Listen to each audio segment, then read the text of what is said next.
What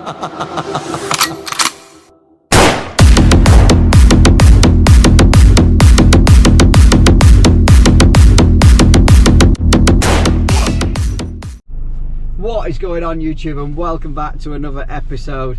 In today's episode we're replacing a boiler which unfortunately I had to condemn just last week. I say condemn at risk. I'll show you why when we get into it. It's a Remia, I'm not sure what kilowatt, Remia what's in. We're replacing it with a Baxi 430. Now the 430s nowadays are not like the old 430s. These are the combi 2s, so they are basically the 800 or 10-year warranty Baxi combi 2 with 5 years warranty.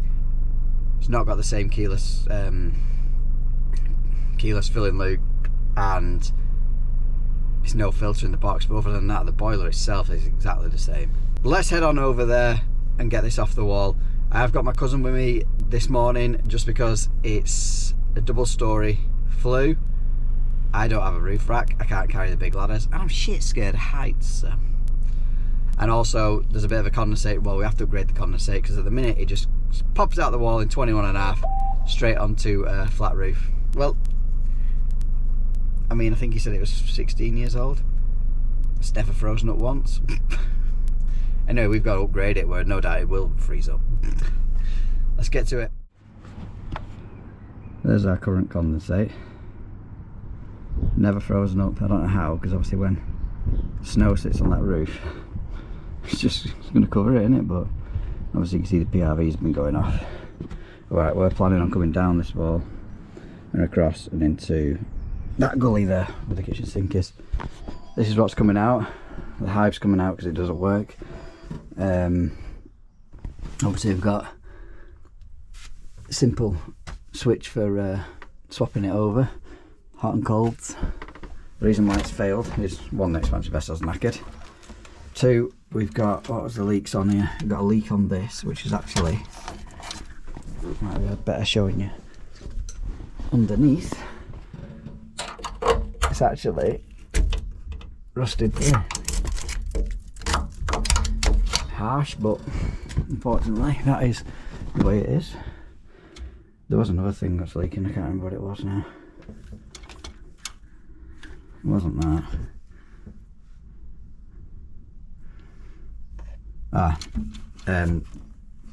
The bypass at the back. That was it. That's what that staining is there. But ultimately, it's knackered because of that. It is 16 years old. Customers opted for a new one. This is a 35 kilowatt though. However, I feel like it's severely oversized, so we've gone for a 30 after doing our measurements. First things first. Let's get it drained down. This is the topper system, so I'm not going to drain down too much. The gas is already off, and I'll shut off the cold stop tap. Dirt is coming.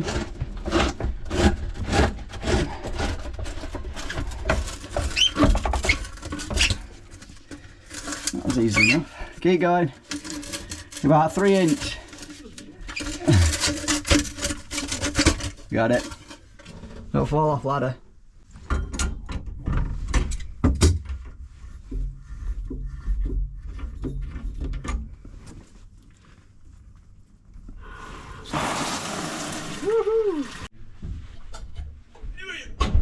It's quite heavy. Just the water, that's the problem. Let it down. It's bathroom tile. Yeah. I don't know. Where it comes from. So it's not in a minute. The old one was held on with your pigtail plasterboard fixings. Cousin said there's a stud here, so we will make sure we definitely get a couple of screws in there, and we'll use full fix fixings for the other ones, I think. Worst case now you can ply line this, but I haven't got any ply, so I think we'll manage with what we've got.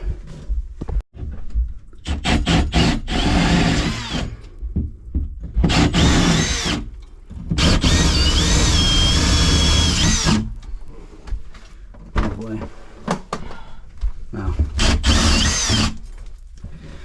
20mm hole, and a little shroud, bit bigger the hole like, but they do hold well, these things. And knock that in.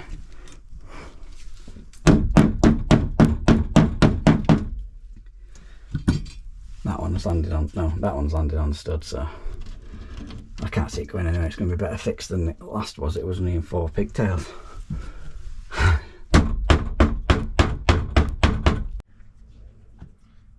need one toilet thing as well. One of my toilet Fish. Huh? Toilet thing at home, knacking. There we go. That's missed.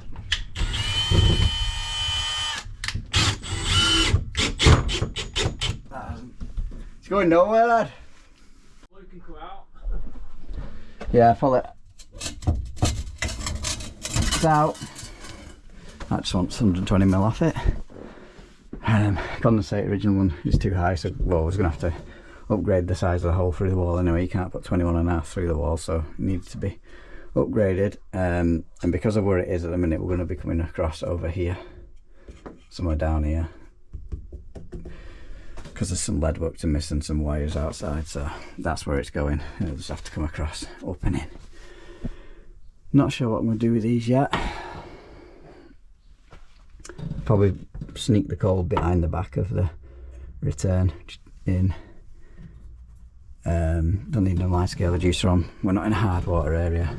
Should it have a shock arrestor on? Yes, really, but it's not on a autometer, so it doesn't really need it. That should be should get the gas straight on a coupling there. Same with the flow and the hot. Again, if I sneak behind the back, up and in. That's my plan. That's our 1.5-inch hole drilled through. You won't even know we've been sheet up well. You keep a hoover with you, and you can keep the job tidy. Right, I'm going to, like I said, box off these hot and colds first now, because they're going to be behind the back, and we'll see where we're up to shortly. Got a basement to go and have a look at. It's overheating on hot water, so it's probably going to be the plate. Hey, doing plate. Plates on the heat basements, because there's like a sealed unit at the bottom, so you end up holding the wet back, just try and control the water because you don't want to get it on the board. Yeah, I'm never happy unless I'm moaning.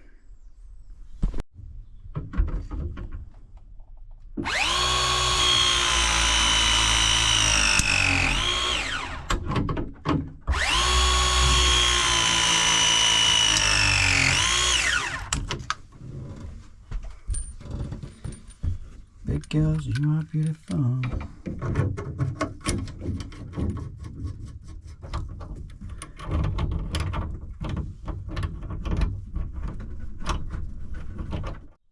I've noticed on these baxies, possibly only 1 in 5 come, and when you unplug the caps out, leak water out. So I think they're only testing between 1 in 5, 1 in 10 boilers. This one I've just took all the caps out and not a drop of water came out. And what I found is, on initial fire up, they absolutely stink outside. Just a weird, horrible smell. I think it's the film burning off the heat exchanger when they're made, but the ones that do leak water out don't tend to smell. So this one's gonna stink.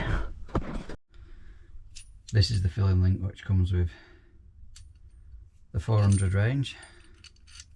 I'm just thankful they supply one. Some people say this is not as good as the keyless one, but I actually think sometimes if you've got a house with not so clever pressure, these fill the system up better than the keyless ones. With a bit of luck, this one won't leak.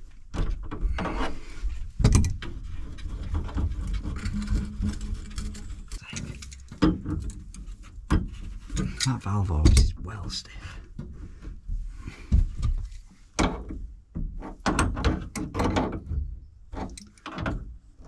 Beautiful.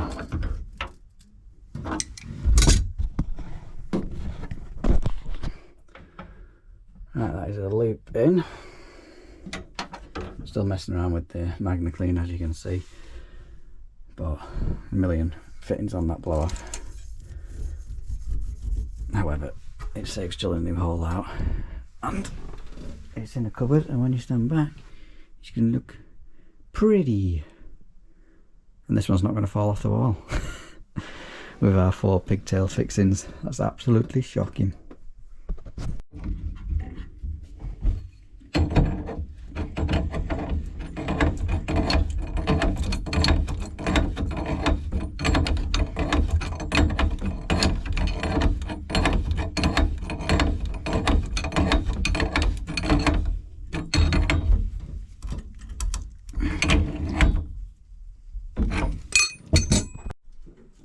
Right, that's just piped up. Flue is screwed up. Seals cemented on the outside, cut to length. I've got the electrics to do and the condensate to finish, which is just popping through here. I'm now going to go and put a gas test on and turn the water on so we can get the heating filled and dose that. Filter up with chemicals, cleaning agent to let that blast through for this afternoon. Stop taps on.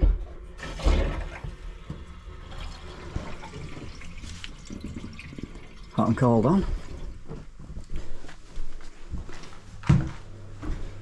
Better do the bath.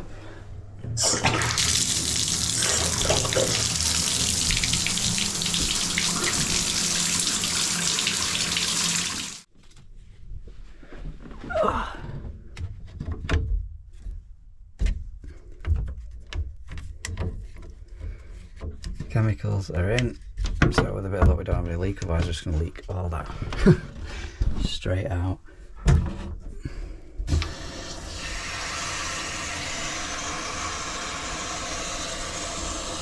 Shit.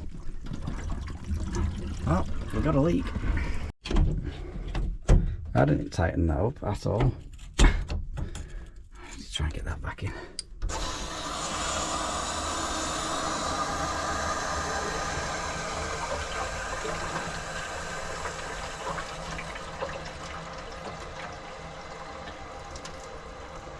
Right, that'll do. We'll put our gas test on.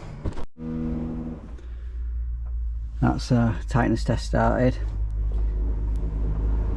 I thought we had a massive leak. I thought I was going to end up hunting for it. However, I hadn't tightened up the isolation valve on the boiler. I don't know what's going on with me today. That's 2 I've not tightened up. Thankfully, it was just that. Right, that's our gas test on.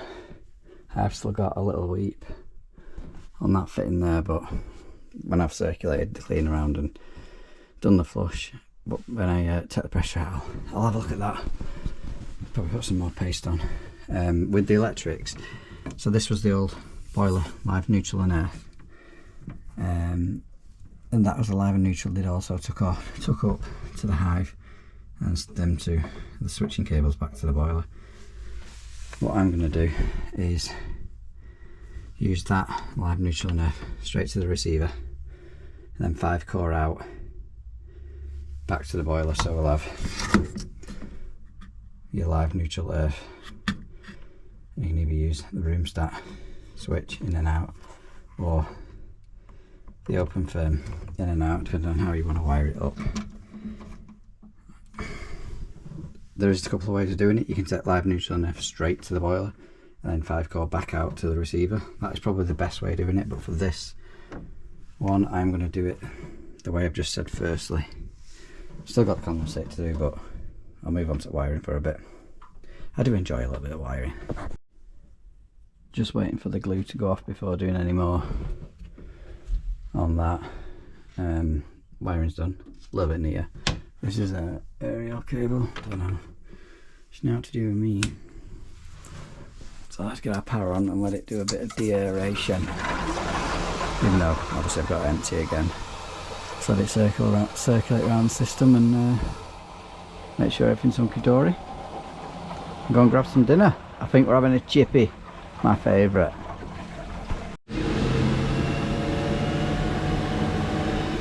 Bloody noisy these.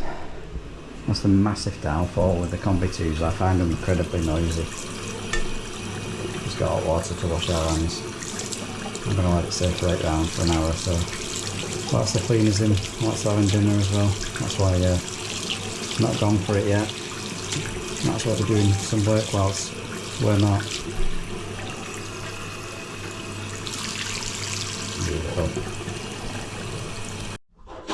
See, this is why I paste everything. That's why that's leaking. It's not got any paste on that. Not a knife. It's going to be a pain to get it out though now, because I don't want to disconnect the filling loop if I can help it. I'm going to have to just put some pressure on there and try and squeeze it in. A little bit of paste. It's annoying, this pipe must literally be directly underneath me.